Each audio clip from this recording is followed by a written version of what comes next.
Today on episode number 339 of the Teaching in Higher Ed podcast, Dave Stachowiak and I discuss personal knowledge management reprised.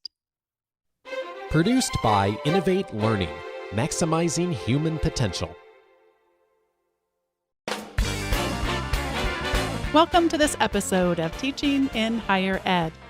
I'm Bonni Stachowiak, and this is the space where we explore the art and science of being more effective at facilitating learning. We also share ways to improve our productivity approaches so we can have more peace in our lives and be even more present for our students.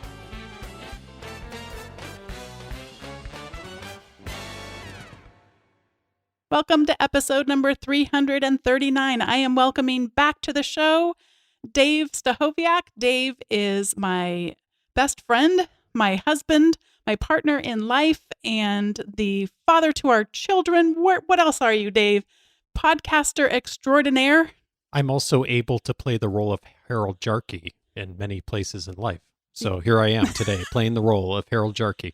Yes, as a little preview, spoiler alert, Dave is going to be quoting Harold Jarche quite a bit. Harold Jarche is the most well-known expert I know of in personal knowledge mastery and has inspired both of us so much in terms of our pursuit of lifelong learning. Does he call it personal knowledge mastery or personal knowledge management? He does. And in fact, I noticed that in my prior episodes, I refer to it both ways. Personal knowledge management is kind of the broader term.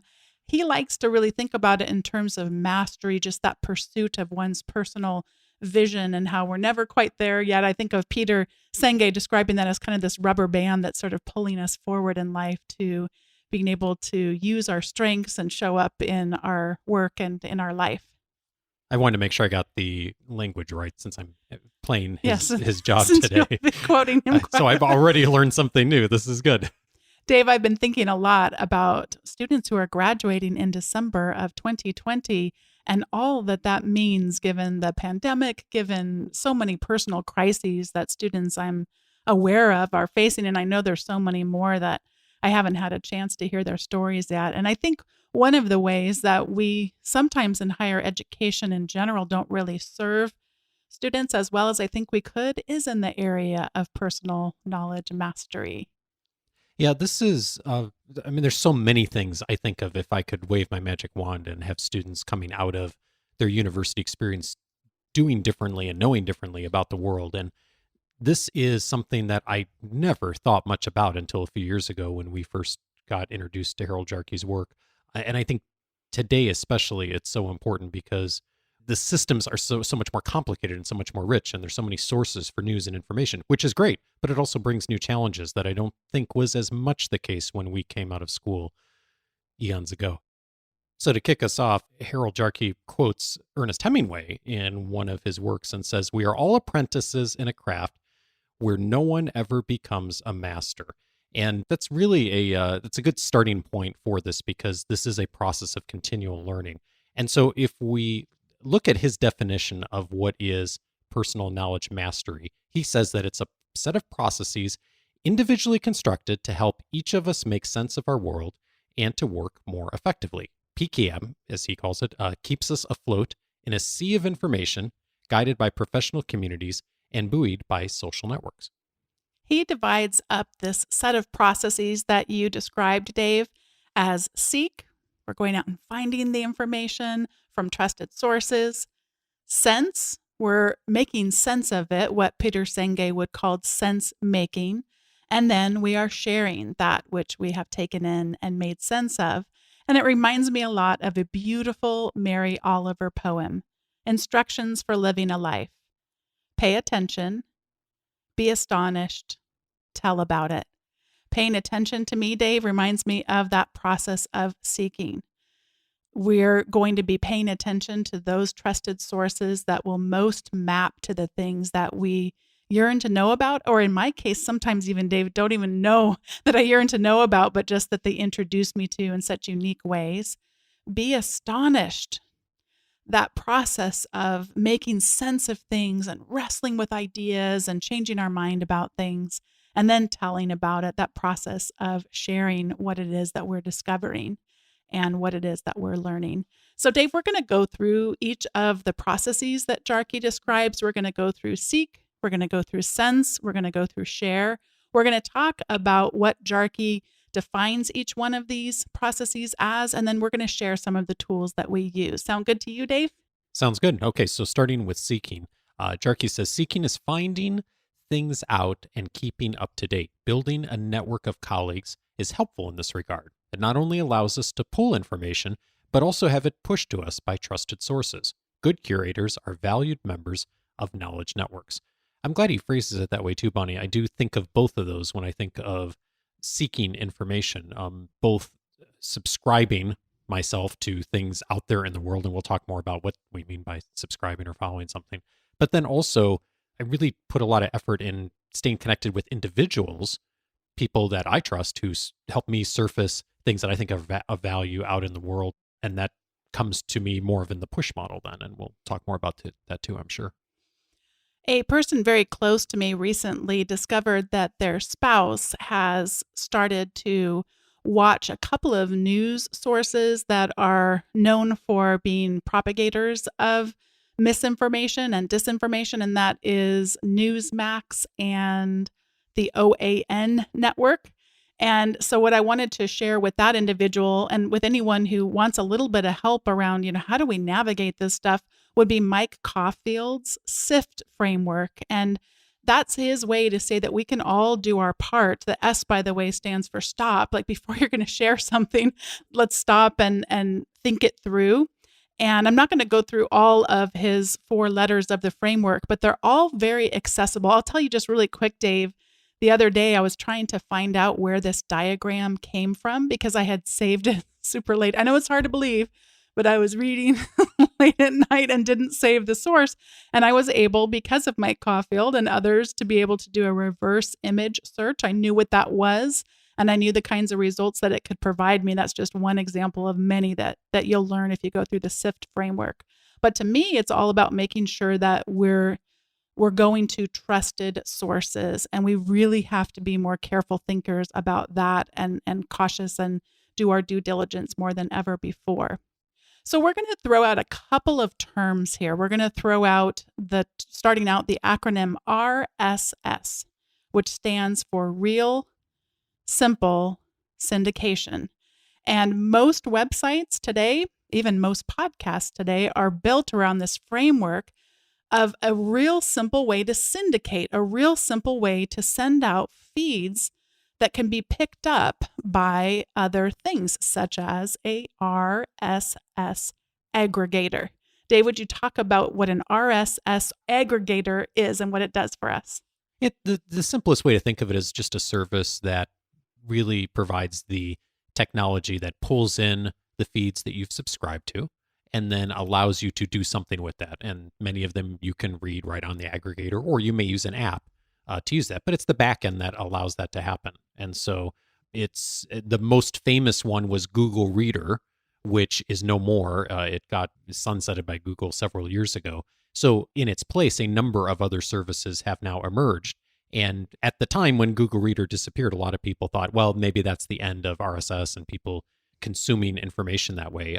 And I'm glad that kind of the opposite has happened. Not only has it not been the end, but a lot of these other services have stepped in and done a better job than Google Reader did as far as being able to provide a service that you can then use a lot of different apps with.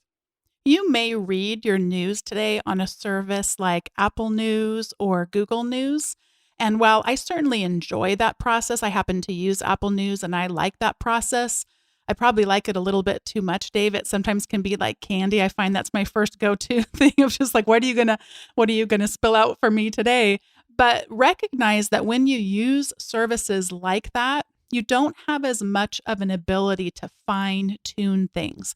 I can go into Apple News and say, I don't ever want to see stories from this particular news source again, and it will listen to you.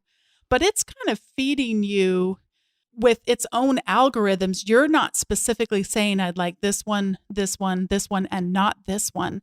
And the RSS aggregators that are out there today really allow you to fine tune, and not just about news, but about all different kinds of things, anything that might be on a feed. You could have even someone who is just posting regular stories or personal blogs or pictures of their dog or whatever it is. And if it's got a feed attached to it, you can have that pulled into your aggregator. And every time a new item gets posted, you'll have that readily available to you. The other thing that aggregators do beyond what Dave shared is it keeps track of what stories you've read, or that you've marked as read, by the way, and which stories are yet to be read, which ones are new. Yeah, I'm glad you made that distinction because it's nice to hop on to an Apple News, or I know some people use Facebook for reading news, although I wouldn't recommend that necessarily. But there are algorithms that are making decisions about what comes up on your screen.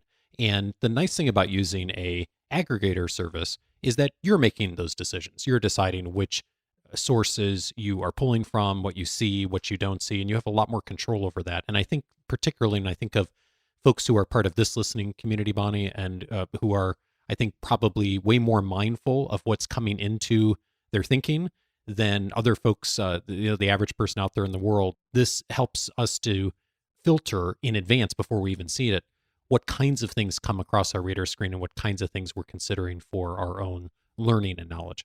The aggregator service that I use is called InnoReader. I was first introduced to it by someone who I initially met on Twitter and would consider to be a friend and someone that I learn a lot from, and her name is Laura Gibbs.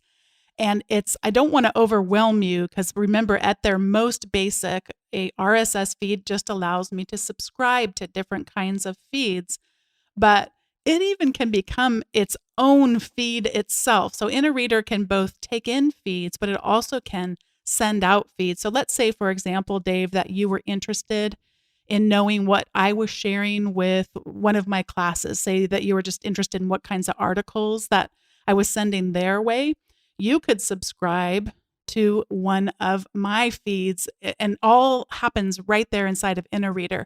What I like about it is you can get started pretty easy. You could have up on your browser, the little buttons that are up on top, those are called extensions. You could install an extension for InnoReader.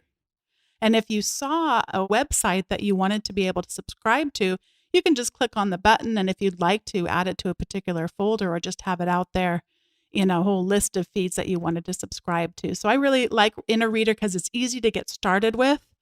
But it's really kind of your imagination is the limit with all the things that you could do with it. And I use a service called Feedbin that I've used for 2 or 3 years. And if I was starting over again today, Bonnie, I probably would use InnoReader just because it has more features. InnoReader is the Cadillac of this space as far as the service that probably has the most options and ability to filter. Feedbin doesn't have quite as many, but it turns out I wouldn't use most of the advanced features on InnoReader anyway. So I've just stayed using that. Both of these are paid services. There's a few other paid services, and there's also free versions as well too. We both choose to pay for this each year, and I don't know what InnoReader is right now, Bonnie, but I think they're between $30 or $40 or $50 a year approximately.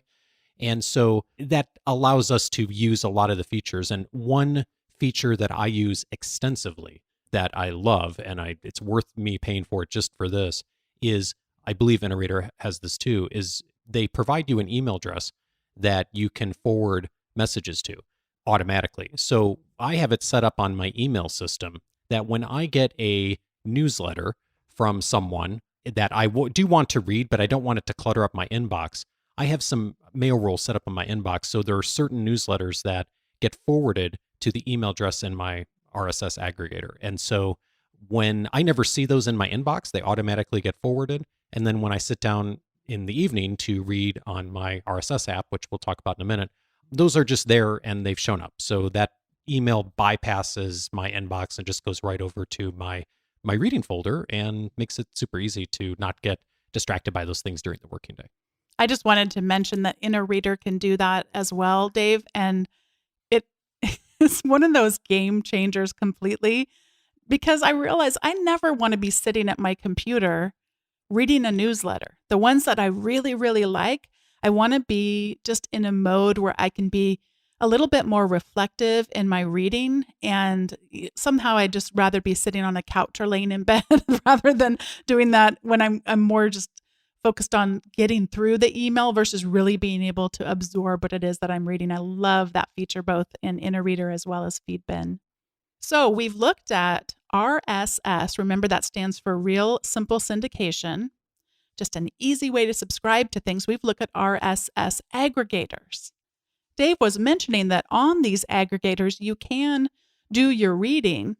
However, there are specialized apps where the programmers have gone in and just really, really dove down deep to how to have the richest, most satisfying reading experience. And for me, that gets delivered, and for Dave too, I discovered, he's still on the same one that I am, that is through Unread. Unread is our RSS reader of choice. We are on the Apple ecosystem. Dave, I think this is something that is specific to the iOS Apple devices, but Yes, there are it is. tons and tons of readers that you'll be able to find on Android and other operating systems. So what I really love the most about Unread is that I can have all of my InnoReader subscriptions come over there. It's really easy. I can control the entire app with my right thumb. So picture me holding an iPad with my left hand and my right hand. I literally can just scroll through the feed with my right thumb. And then when I find something I want to read, I can just tap on it with that same thumb. It's a very powerful thumb, Dave. and then I can just swipe to get out of it. You can navigate the entire app, reading stories, coming back out of them, looking at the headlines, drilling down, looking at a specific story, coming back out. And then if I want to save that article, that's something we'll talk about in just a moment, but that also can be done really quick. And then this is one of the most satisfying things in the world, Dave, is to get the bottom of one of my categories. And if I scroll all the way up, it'll ask me, do you want to mark all of these as read? And it's such a delightful way to read through targeted information that's really interesting to me. It's also a really nice app from a typography standpoint, and it filters out mostly the ads, and it just keeps it really simple so you can really focus on your reading. You're not likely to get distracted doing other things. So I really love it from that standpoint, and probably read hours on it every single week. Yeah, and it's got a great night mode and all kinds of themes that you can apply as well. So when we talk about seeking, we talk about looking for those trusted sources. For me, Dave, a really big area of trusted sources is over on the social network Twitter. And I love that not only do I have people that I follow, but I also have created lists over there, because when Peter Newberry was on Teaching in Higher Ed long ago, he really did change my experience of social media. He said on Twitter and places like it, we need to follow people that are like us and follow people that are not like us. And just two of the areas that I really wanted to challenge myself in recent years is to get to know more about Indigenous communities. So I have a list that I have curated from the help of other people on Twitter who've shared such things, and really helps me understand a little bit more about those communities. And I mean, literally now not a day will go by where I won't be educated. And our daughter the other day, Dave, was asking you about books. She wanted to read books about Native Americans, and I already knew where to tell you to go, just from the experts that I've been able to connect with there. The other community that I've really been seeking to learn a lot from is people who have disabilities. So the disability community that is up on Twitter is very strong. And boy, whether it's areas of policy, politics, just quality of life. I mean, there's so much that I've been able to learn from just those individuals that I've followed. So to me, having that list of individuals. And the other thing is, it was weird the other day. I don't know why this happened, but like something around 20 people followed my disability list that I had set up there. So it must have been, you never know why these things happen. But I was like, did somebody share this? And then all of a sudden there was just a lot. But once you find a really good list, I'm going to mention one other list, which might be relevant to listeners. Peter Newberry, the same person that I was talking about that's taught me so much about getting the most out of a social network like Twitter, he has a list of that he's collected as long as I've known him, of the Centers for Teaching and Learning that he becomes aware of. So just to be able to follow that whole list and see the kinds of things that they're sharing. Most of these aggregator services too, you can follow lists or you can follow individuals. Like for Twitter, for example, if there's someone you really follow that you want to see everything that they post, but you don't want to necessarily be up on Twitter all day long, you can also subscribe to individuals in these aggregator services so that at the end of the day or the end of the week, whenever you do your reading, you can read through what they've sent out online. So it's a really helpful way to really, surface the things that are valuable from the people you want to see from, but also not to get bogged down in the normal social media landscape that's easy if you hop onto Twitter and just start scrolling. We've looked at RSS aggregators and readers. We have looked at what is often called the stream, something like Twitter and social media. But of course, Dave and I couldn't go on to start talking about Sense before we shared about other media. And specifically for us, podcasts are such a big part of that. Both of us use a app. It's called a podcast catcher is the generic term for it. But how do you get access to those podcasts that you've subscribed to? We like to use one called Overcast. I like Overcast a lot because it lets me speed up the rate at which I listen. And it also has something called smart speed or smart pauses or smart something, Dave. It takes out the silence that may not be necessary for comprehension. I did also just want to mention real quick, I've actually been getting a little bit more out of YouTube by subscribing to different channels. I have been enjoying exploring more about using the service called Notion. So I've subscribed to different people who share content about Notion on YouTube. And I also like to listen to music on YouTube as well. And just being able to subscribe to different musicians' channels is really fun too. And lastly, I really enjoy watching a form of swing dancing called Lindy Hop. And just to be able to see, not as much during the pandemic, there's not as much swing dancing competitions going on as you could imagine, but looking forward to those returning and getting to see such amazing dancers is really a cool thing. All right, this is the part where I become Harold again. So let's dive into the second part, sensing, the second step rather. Jarche says sensing is how we personalize information and use it. Sensing includes reflection and putting into practice what we have learned. Often it requires experimentation, as we learn best by doing. There are downsides to thinking that we're really going to be able to manage ongoing learning. If you picture your brain like just this map of information, if we just think of it as like every time we see something that we like, we just press the like button and press the like button without a whole lot more to be able to go back to, it's going to be really hard on an ongoing basis to develop that network as much as is possible if we think a little bit more about the sense-making process. Whenever I teach about personal knowledge mastery, one of the biggest struggles people have, Dave, is that they really resist this idea that you should be saving and curating things along the way because they picture it that, well, you could just go anytime you wanted. You could even just pull out your phone and just search for a topic and find everything that you need. So why would you ever need to have a place and a system for curating? And I know that that's an area of resistance, and I try really hard to explain the benefits. But I guess one quick story I'll share, Dave, is a little bit more on the personal level. But I've shared before in the podcast of us going through infertility for so many years with our kids. If you were just to go search for a topic like that, infertility on the internet, let me just say that you would not find the highest quality stuff popping right up to the top through the master of the gods of the algorithms, as you will. So over all of those years, I would save bookmarks. For example, I specifically remember that there was a very powerful article about the myths around infertility. So Dave, you'll probably remember the first thing that most people, if they would hear that part of our story, would assume that it was my medical problem, not yours, and would assume that it was because I allowed myself to be too stressed out and that there was something wrong with me.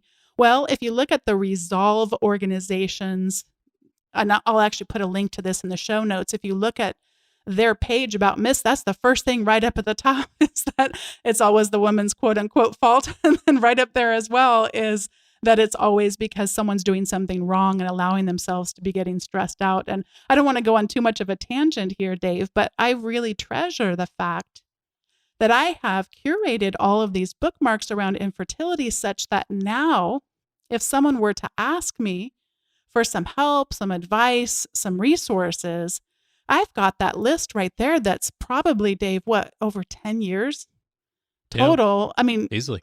it could even be more than that because, of course, my heart is still near and dear to people who are trying to develop their family. And so I'll always save things if I come across them, really good stories or that kind of thing. So, yeah, that's just one example. Dave, I don't know if you have any examples that you think of when someone tries to say, well, Dave, I could just find everything I need just by doing a search on Google. I don't need this sense making process.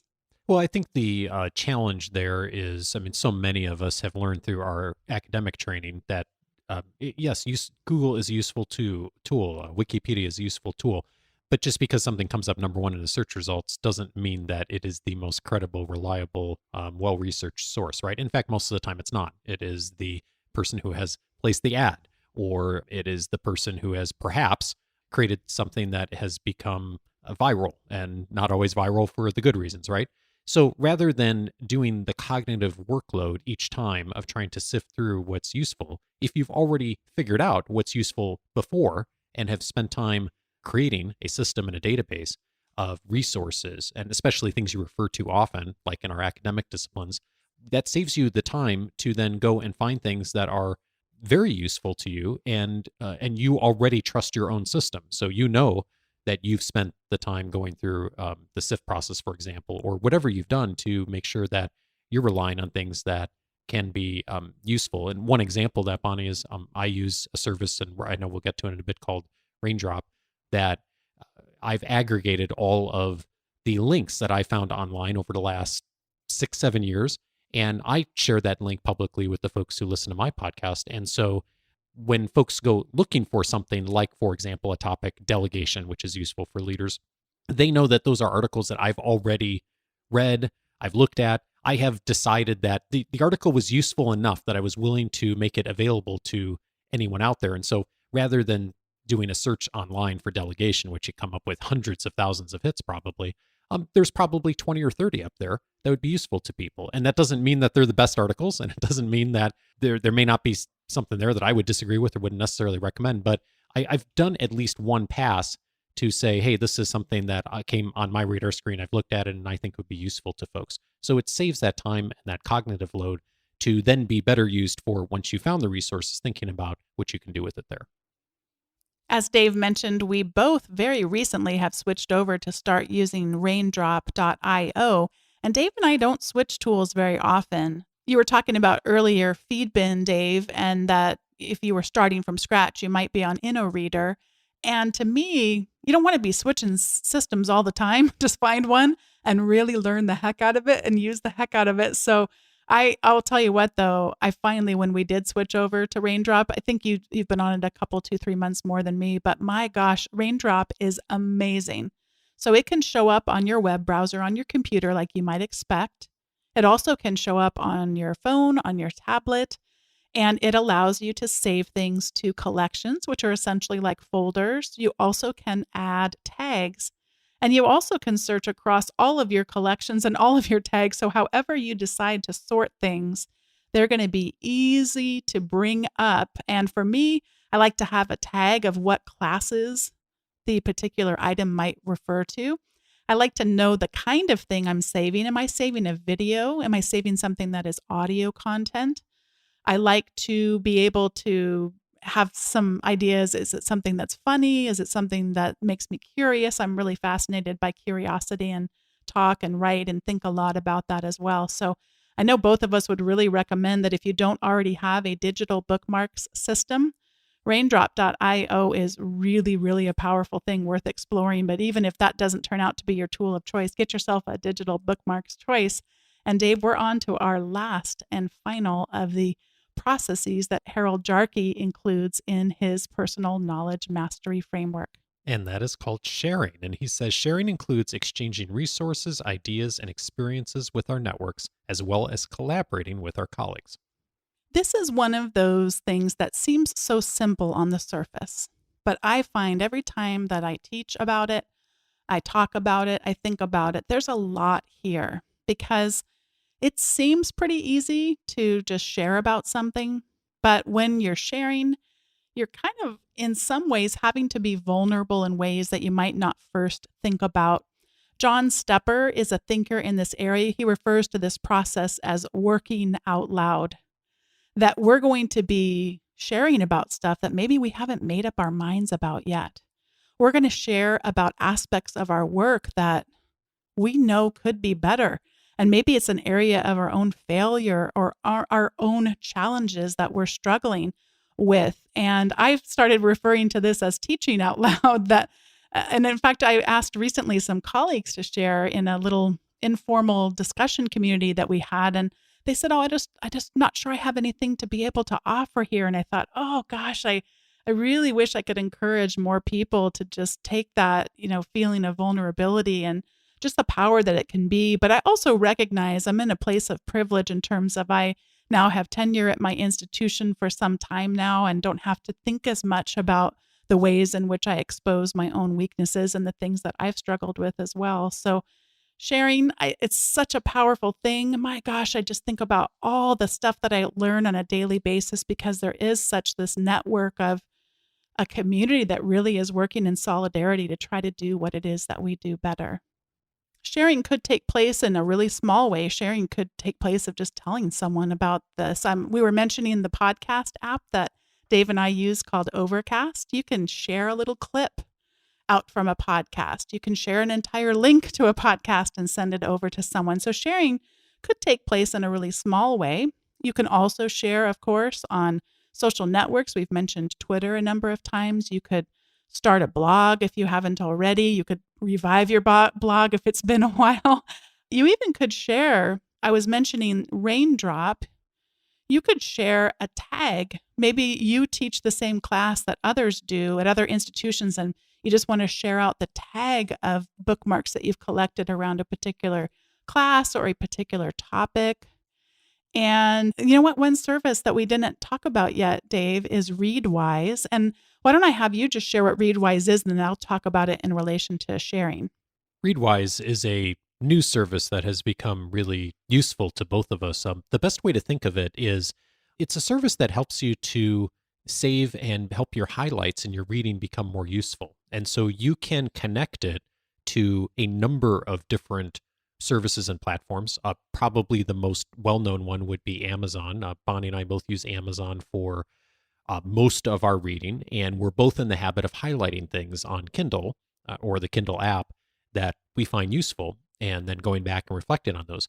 What Readwise does is it takes all of those highlights and brings them into the service, and it does its own little personal knowledge mastery itself. And then it gives things back to you at some interval. So for example, I have my account set up to sync with my Amazon account, and I've been reading on Amazon for years. And there's pluses and minuses to that, but one of the pluses is it's a large ecosystem. And so I have 200 or 300 books that I have highlights saved for. So every day, Readwise sends me an email in the morning, and it says, here are 5 highlights from 5 different books. And every day it gives me those different highlights, and it pulls 5 different ones from 5 different books at random every single day, and it puts them into my email. And what I've been doing is posting them on LinkedIn, because a lot of folks in my professional network are on LinkedIn and use that as their connection point. And so I've been posting those regularly, but I also have been using those to reflect on things that I've learned from past books. I've been using it to generate ideas about future writing that I would do, and to do a little bit more note-taking on my own, which I may say more about in a bit. But the nice thing about Readwise is you can also, if you highlight things on PDF, for example, you can upload those into Readwise. If you have highlights from services like Instapaper, you can use that.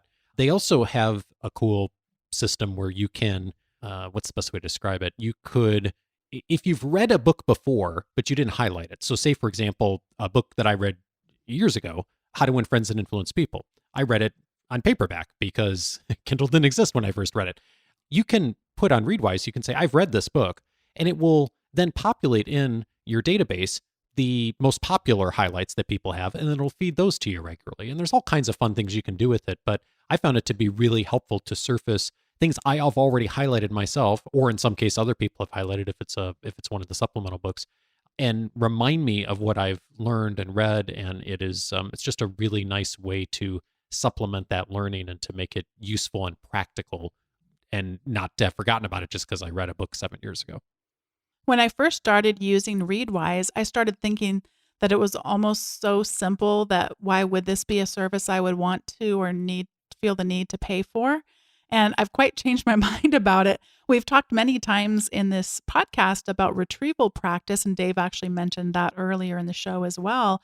It has become for me a form of retrieval practice. Now, it's not exactly like what you might be thinking when I'm saying that. It's not quizzing me or anything, but just the very fact of bringing up a quote from a book.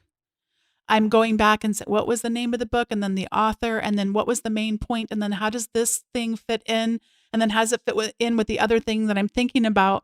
And just recently, a quote came up from Daniel Kahneman, the Thinking Fast and Slow book.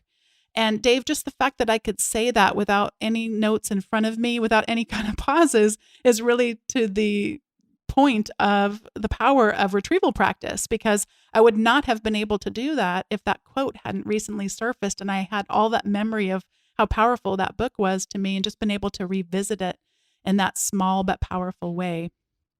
Before we get to the recommendation segment, Dave, it is time for us to thank today's sponsor. And can you guess who today's sponsor is? I happen to know it is Text Expander because that's what it says here on the page in front of me. It's Text Expander. Speaking of fun services, one of my favorites. Well, and it's, in terms of one of the first things that we install on any new computer because it saves us so much time.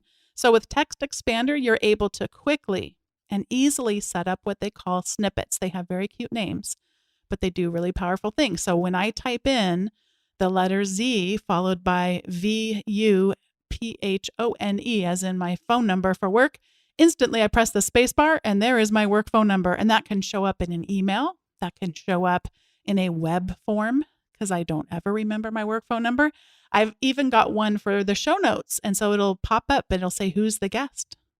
What's the episode number? When's the episode going to air? And I can have these easy fillable fields, I guess you would say. And instantly I've got the show notes with all of the information that's going to need to be contained in it. And it's just so easy to use. It is also one of those services you can really grow with as well. If you head on over to textexpander.com/podcast, you can get 20% off your first year. And Text Expander is available on the Mac, on Windows, on Chrome, and on the iPhone and iPad. And it's just a wonderful way to save a bunch of time. In fact, they send us emails. Dave, do you get those emails too that tell you how much time it saved you on a given month? Yeah, and it really I do. does add up. It really does add up. Do you want to share a couple more of your favorite snippets before we close this and head on over to the recommendation segment? There's so many things I use Text Expander for, it's hard to even capture. One of them is for years, I worked with a client where we had to do a bunch of paperwork for employees who were going through a particular program. And every couple of months, someone would fill out the paperwork incorrectly, and we would have to send them a long, detailed set of instructions on exactly what they would need to do to solve that problem. And the instructions were always exactly the same. And yet I didn't do it often enough that, I would remember them. So I'd have to go back and I'd have to find the previous email. And I finally got smart and I just created a Text Expander snippet. And what Bonnie said about snippets is the way it works. You basically create it once, you put it in Text Expander, and then you create a little keyboard snippet. And I remember mine was like Z system fail or something like that, or paperwork fail. And I would type that in and it would populate the entire email with the entire directions step by step. And I remember when this would happen, I'd get responses from people like, wow, what a detailed set of instructions you came up with so quickly. After they'd send the messages, like within an hour, we'd have all the details out to them. And it was because I thought through it once. And I think this is the trigger point for you thinking like Text Expander may be useful for you if you have situations that happen where you regularly find yourself going back to prior emails, for example, and copying and pasting something that you've sent to someone else. I know Bonnie used this for recommendation letters. So you can template the things that stay the same, and then you can spend more time customizing the things that you want to spend more time customizing. So Text Expander is huge for us, and we both use it every single day. Textexpander.com/podcast and tell them you heard about it from Teaching in Higher Ed. Thank you for sponsoring us, Text Expander. We're big fans over here. This is the point in the show where we each get to share our recommendations. And mine's a little bit of a hodgepodge, but Dave's will kind of bring us back to some consistency with today's episode, I think. So I wanted to mention that Rami Kalir has been on the podcast a number of times, and he is an expert among many things at what is known as social annotation. So just the ability to have a set of readings or a set of materials where multiple people can come in and highlight things, put their notes in the margin, and to be able to do that as a community. And he let me know that the 2020 NCTE annual convention was going on and that they were doing what is known as a marginal syllabus. I think it was even maybe a mini marginal syllabus, if I remember correctly. The conference, by the time you will be hearing this, will have concluded. But that's the really nice thing about social annotation is that it lives on well beyond an event. And the readings that they collected for this particular marginal syllabus are just so powerful, including one I specifically would like to call out, a talk to teachers by James Baldwin. And I would encourage you to go have a look at the NCTE annual convention marginal syllabus, as well as specifically that reading that's contained in there called A Talk to Teachers by James Baldwin. If you've never used Hypothesis before, it is a great tool to be able to have your own highlights and to share or to keep private your own notes and reflections on reading. So I'd encourage you to use that as an opportunity to get started. And secondly, on a completely different note, but Dave, we've been talking about a lot of tools. I'd like to share a new tool that I came across. It is specific to the Mac operating system. It is called Hook. And what it lets you do is it takes away some of the friction of trying to find information. And I've been doing a lot of work on strategic planning for my institution. And when I sit down to do the work, I always have a number of documents that all sort of talk back and forth, or I wish they would talk back and forth to each other. I've got the main document with the table of contents and the narrative, but I also have these explainer sheets somewhere else and then reference materials. And Hook lets you create a hook back and forth between documents, between files, between websites, and create really a menu of easy to access, easy to navigate. Some of you may have heard of the 2-minute rule before. It comes up in something like getting things done.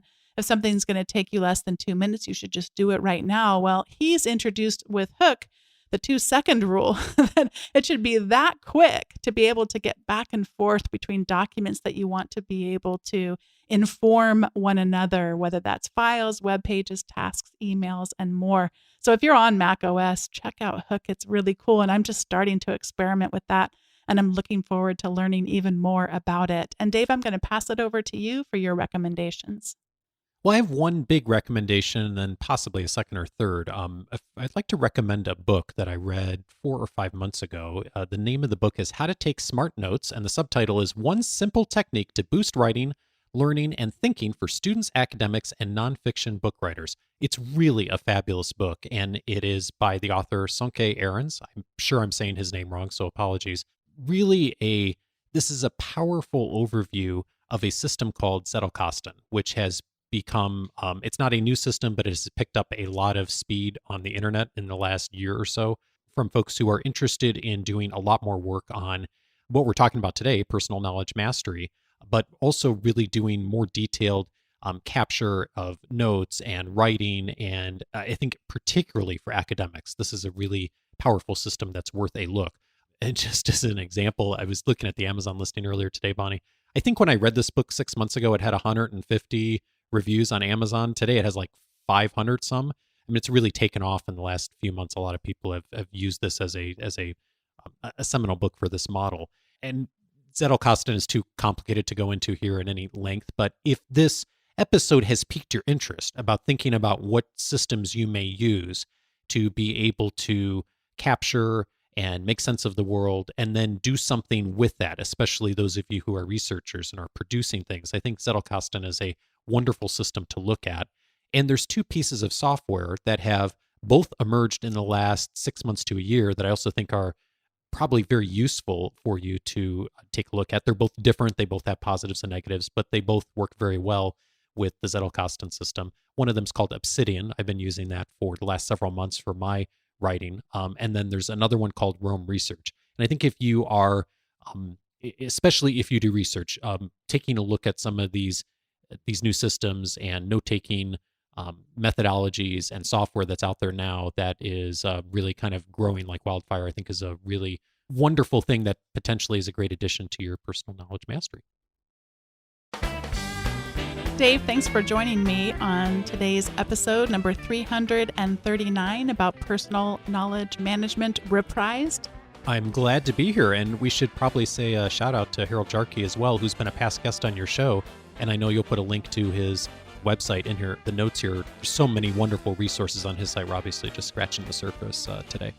And if you have yet to subscribe to the Teaching in Higher Ed occasional update, head on over to teachingandhighered.com/subscribe. Sooner or later, I'll get around to having those updates be a little bit more regular. And then when I do, you'll be all connected and ready to get future updates. Thanks again for listening, and we'll see you next time.